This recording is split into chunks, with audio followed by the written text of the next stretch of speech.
신명기 8장 2절 말씀. 내 하나님 여호와께서 이 40년 동안에 너로 광야의 길을 걷게 하신 것을 기억하라.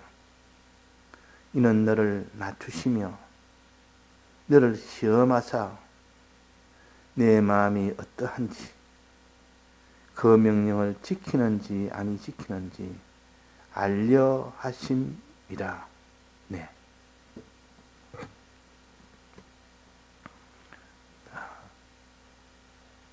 하나님이 애굽 땅에서 나온 그 이스라엘 백성을 광야길로 가게 해서 거기서 40년을 머무게 해서 마지막 가나안 땅에 들어가도록 하신 이 역사는 우리에게 이 세상살이를 어떻게 해야 할지를 알게 하시고, 이 세상살이는 무엇을 가르치는지를, 또 이 세상에 살 때 무슨 일을 하면서 무엇을 향하여 갈지를 알려주는 말씀입니다. 우리가 이 땅에 사는 마지막 최종 목적은 가나안 땅에 들어가는 것이요, 즉 영생의 구원을 얻는 것이 우리의 최종 목적입니다. 가나안 땅을 바라보며 나아갈 때 그 가나안 땅에 들어가는 조건은 믿음과 순종입니다. 하나님 앞에 믿음을 가져야 그 믿음으로 인한 순종과 이 사랑의 이 역사를 있어야만 가나안 땅에 들어가지, 그것이 없이는 못 들어갑니다.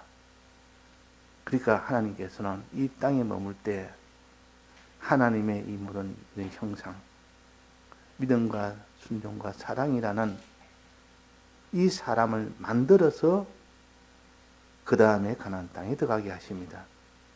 그 만드는 과정을 양육이라 그럽니다. 그래서 광야 땅을 양육의 땅이라, 믿음을 양육하고 또 순종을 양육하고 또 사랑을 양육하여 그 사람의 믿음으로 하나님께 순종함으로 하나님 사랑하고 이웃 사랑하는 이 사람이 되면 그 사람은 들어갑니다.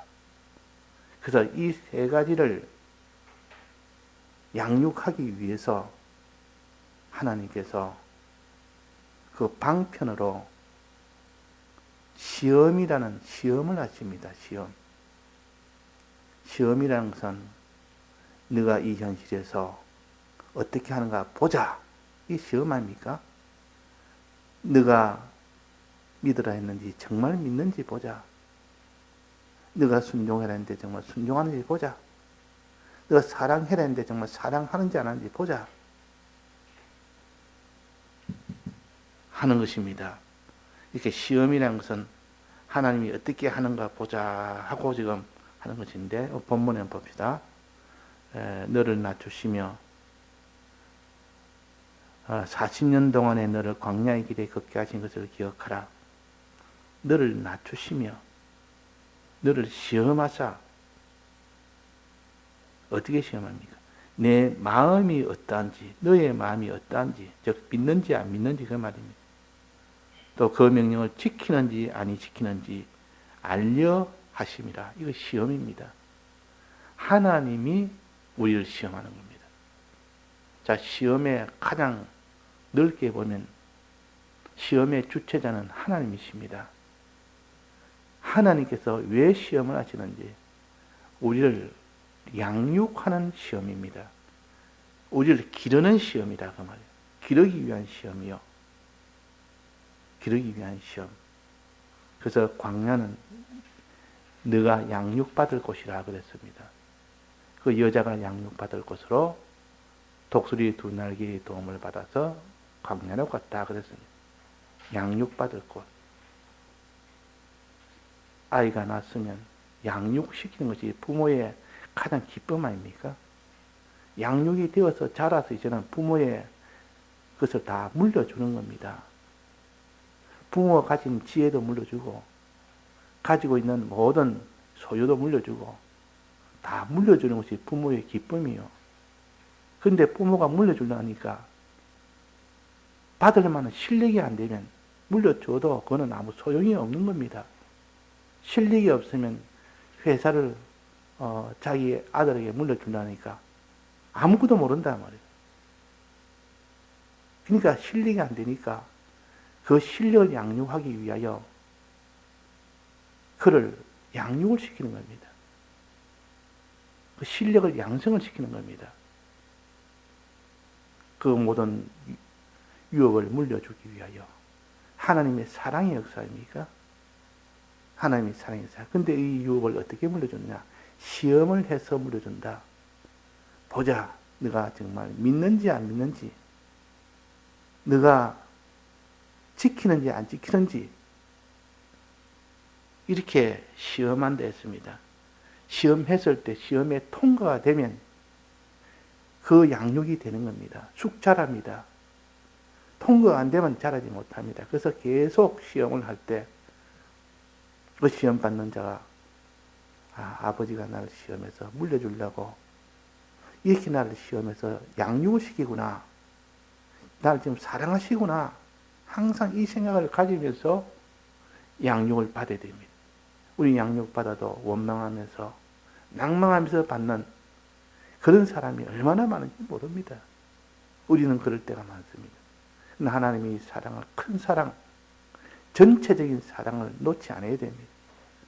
하나님의 유업을 다 물려주기 위해서는 우리가 물려받을 만한 실력을, 양육을 받아야 됩니다. 이 양육하기 위해서 하나님께서 시험을 하신다 그 말이에요. 무슨 시험? 믿음 시험. 그 다음에는 순종 시험. 그 다음에는 사랑 시험. 이걸 해서 정말 너가 믿는지 안 믿는지 보고, 또 너가 사랑하는지 사랑하지 않는지, 순종하는지 순종하지 않는지 이걸 보자 해서 하나님이 늘 거기에 관심을 두고 거기에 초점을 두고 시험을 하십니다. 그만 시험에 통과되면 잘했다. 이제 너는 그만큼 너는 양육이 됐다. 거기서 통과되지 않으면 다시 더 시작해라. 너는 통과되지 못했다. 통과되지 못했으면 통과되지 못했다고 시험해 보니까 너는 통과될 만한 실력이 안 됐다. 왜 가르쳐줍니까? 다시 시작해라고. 다시 시작해라고. 남은 바 모든 것이 다 죽지 않도록 해라고. 남은 기간이 얼마 남은지 모르지만은 남은 기간 동안이라도 네가 양육을 받으라 그 말입니다. 그래서 이 양육을 이제 받을 때에 시험이라는 시험을 통해서 합니다. 그 시험할 때 하나님이 항상 시험관을 세워서 합니다. 하나님 직접 시험하지 아니하고 시험관을 통해서 시험을 합니다. 그 시험관은 엄격한 그 규율대로 자기의 이 시험관의 목적이 있습니다. 시험관의 목적은, 이 시험관이 누굽니까?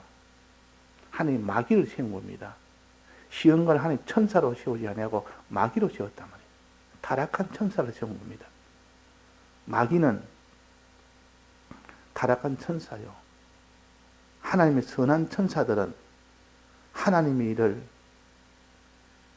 돕는 것이 선한 천사들이요. 마귀는 하나님의 시험하는 일을 돕는 것이 마귀의 일입니다. 이 마귀에게 네가 시험하는 일을 주관해라. 실무자로 나서라. 자, 시험하는 실무자는 마귀요. 시험하는 주체자는 하나님이시요.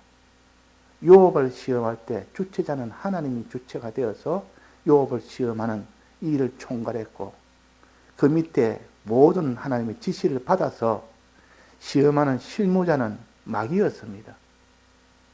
하나님 마귀에게 이렇게 시험하도록 시킬 때에, 그래, 유업을 시험하되 몸에는 손대지 말아라. 소유에선 손을 대도 몸은 손대지 말아라 하고, 이 총괄하는, 시험에 총괄하는 하나님 먼저 전체를 주관해서 지시를 하니까 그 마귀는 그 지시 범위 안에서 시험을 합니다. 지시 범위 안에서. 재산도 시험하고 자녀도 시험하고 그 재산을 다 없애는 그 일도 하고 자녀도 없애는 그 일을 했습니다. 아내도 자기를 이렇게 대항하는 이런 아내로 하도록 하나님 그걸 허락을 한 겁니다. 허락하지 않는 시험은 없습니다. 이 시험관이 주체자의 허락 안에서 시험을 해야 되지 자기 임의로 시험을 못합니다. 근데 이 시험관의 마귀는 자기의 본성이 악하기 때문에 자기의 목적을 이루기 위해서 마귀는 시험합니다. 자기 목적. 그러니까 마귀의 목적은 뭡니까? 시험에서 죄를 짓게 해서 전부 자기 것으로 만드는 것이 자기의 목적이요. 자기의 본성대로 하는 겁니다. 시험은. 마귀의 본성대로. 그런 본성을 가졌기 때문에 그래 너는 너 본성대로 해라. 이 시험을 하도록 하는 겁니다. 그러니까 있는 힘을 다해서 마귀를 합니다. 이 성도를 시험한다 그 말이에요. 있는 힘을 다해서.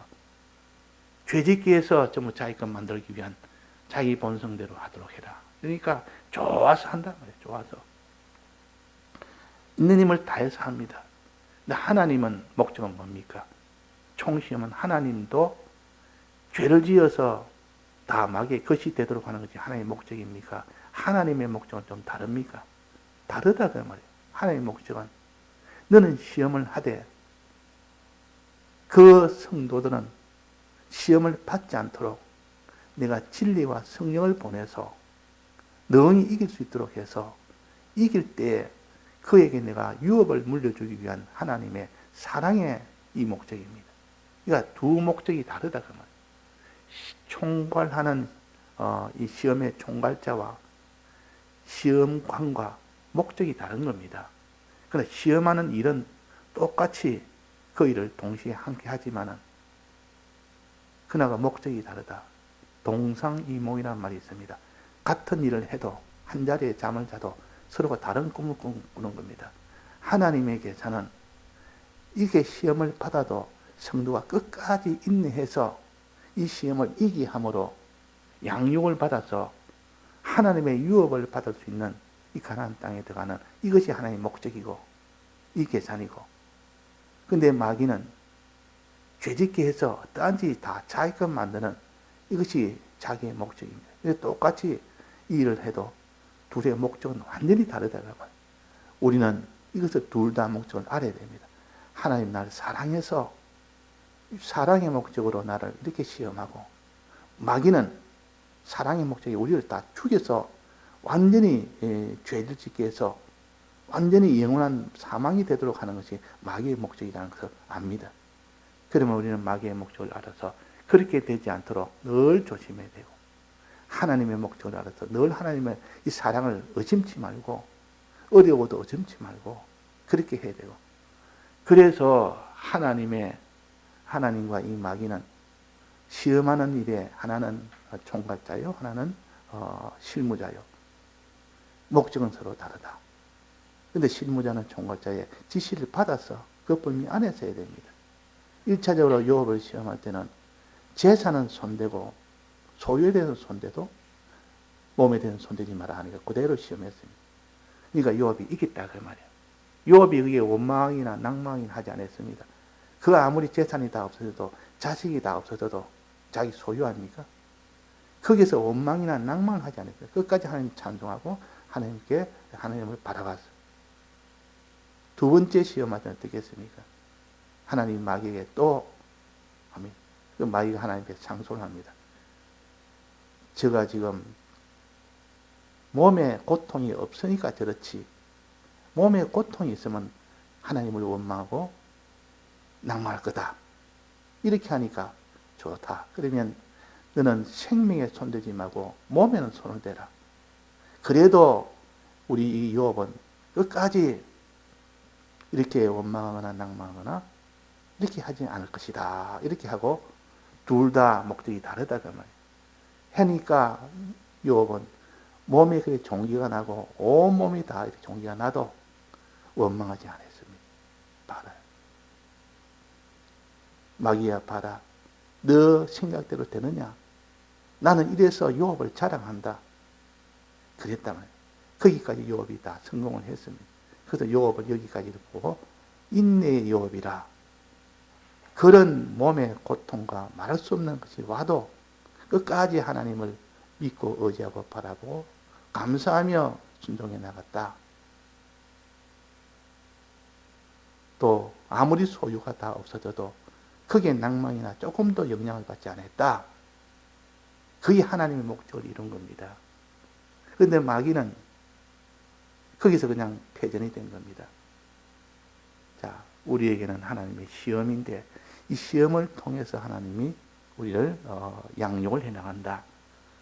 그 양육을 해나갈 때 시험을 통했는데 시험은 어려움이 있는 것이 시험이지 어려움이 없으면 시험이 아닙니다. 이 세상에 뭐 육적으로 다 좋으면 시험이 될 수가 없습니다. 그 시험 문제가 너무 쉬우면 다 쉽게 되면 그건 시험이라 할 수 없습니다. 우열을 구별을 못하니까 우열을 알아서 그걸 다 구별해야 그 시험이 됩니다. 다 100점 맞으면 그 시험에 그런 의미가 없습니다. 이 사람은 잘했다, 저 사람은 못했다, 이 사람은 실력 있다, 실력 없다. 이걸 평가하는 것이 시험 아닙니까? 그러니까 어려움을 통하면 그제서야 어려움을 이기고 나가는 사람도 있고 어려움이 오면 어려움을 못 이기고 나가는 사람이 있습니다. 그래서 항상 시험은 어디에 하느냐? 광야에 사는 겁니다. 광야로 데려갑니다. 또 마귀가 입에서 토한 물이 있습니다. 그 물이 막 자기를 삼키려고 달라듭니다. 그래서 시험이 된다 그 말입니다. 이 마귀는 광야는 환경의 이 모든 어려움입니다. 환경의 어려움, 자기의 형편의 어려움 그런 것도 내나 마귀가 주관해서 그 형편을 줍니다. 그 위에는 하나님이 주관하는 것이 더 범위 넓게 그 범위를 정해준 것이 하나님이시죠. 그러나 실무에 그 어려움의 환란을 준 것은 마귀라. 그래서 마귀에게 이 모든 형편을 주관하는 권세를 맡깁니다. 그래, 너에게 주니까 이런 참 소유가 다 없어지는 그런 형편이 되도록 하는 권세를 주니까 그가 그 권세를 가지고 소유를 다 없애버립니다. 자녀를 다 없애버립니다. 이 누가 합니까? 마귀가 하는 겁니다. 누구의 명령을 받았습니까? 하나님의 명령을 받았습니다. 하나님의 명령 없이 하는 것은 없습니다. 자, 여기서 우리가 잘못하면 그럼 하나님이 죄짓게 했단 말이냐? 하나님은 죄짓게 하는 하나님이 아니시고 하나님은 죄를 이기게 하시는 하나님이시라. 이기게 하기 위해 진리와 성령까지 보내신 하나님이시라. 능히 이길 수 있는데 우리가 이길 수 있는 그런 형편 줬는데도 그걸 다 갖다 버려버리니까 못 이기는 것이지. 하나님이 우리를 사랑해서 능히 시험을 이길 수 있도록 해놓고 시험을 허락을 한 겁니다. 이거 마귀가 아무리 시험을 해도 하나님이 이 뒤로 진리와 영광을 보내놓으니까 다 이겨버린다 그 말이에요. 근데 진리와 영광을 무시해버리면 어떻게 됩니까? 아무리 하나님이 시험을 하면서 진리와 영광을 줬는데도 그걸 버려버리니까 그걸 못 이기는 겁니다. 하나님이 미워서 광야로 보냈습니까? 사랑해서 보냈습니다. 사랑해서 보냈습니다. 이 마귀가 광야에서 물을 토해냅니다. 물이란 말은 환란을 가르칩니다. 뱀의 입에서 물이 토하고 또 용의 입에서 물이 토합니다. 둘 다 그랬습니다. 뱀의 입에서 물이 토하고 용의 입에서 물이 토하는데 뱀의 입에서 토하는 물은 미혹이라는 물이요. 또 용의 입에서 토하는 물은 핍박이라는 물이요. 그런 환란이요. 그런 물이 두 가지가 막 넘치니까 다 떠내려가도록 그런 물이 오면 다 떠내려가도록 해버립니다. 다 떠내려가도록. 그러나 거기에서 땅의 도움을 받고 떠내려가지 않도록 또 진리와 성령의 도움을 받으면 능히 이길 수 있도록 이기고 나니까 지금까지 없던 실력이 쑥 자랍니다. 그 실력 가지고 가나안 땅에서 영광을 누립니다. 그 실력, 심신의 기능 실력이요. 그게 실력 하나하나가 다 구원이 된다 그 말입니다. 자, 그래서 우리는 양육을 받으려면 반드시 시험을 통해서 양육을 받는다. 시험은 어려운 것이 시험이다. 이걸 갖다 미리 우리가 알아야 됩니다. 어려움이 없는 것은 시험이 안 되는 겁니다. 대학교 시험에서 초등학교 문제를 내놓으면 누가 잘하는지 어떻게 합니까? 대학교 시험에는 고등학교 문제를 내려야 그 고등학교도 좀 중간쯤 되는 난이도 같은 건 좀 되는 거 내놔야 어려움을 있는 것이 되놔야 우열을 구별할 수 있고 잘하는 자 못한 자가 구별이 되죠. 그런 것처럼 이러고 우리 하나님 우리를 시험하실 때는 어려움을 주십니다. 너무나 당연한 것이요. 이런 여러 가지 환난과 어려움과 핍박과 미혹도 이런 것이 막 줄 때에 그때 어떻게 하는가 보자. 이런 것이 와도 어떻게 하는가 보자. 그것이 시험이요. 그것이 환난이요. 그것이 광야요. 우리가 오해하지 말고 단지 하나님의 이 크신 사랑, 깊은 사랑을 깨닫고 언제 어디서나 무슨 일을 만나도 감사와 소망을 버리지 맙시다. 이 감사와 소망을 버리지 않는 사람은 반드시 순종하는 자가 되고 사랑하는 자가 됩니다. 이 감사와 이 소망을 버린 자는 그 사람은 순종의 생활 못하고 사랑 생활 못합니다. 그래서 거기서 다 실패가 된다 그 말이에요. 예, 다 같이 통성으로 기도하시다가 자유하시겠습니다.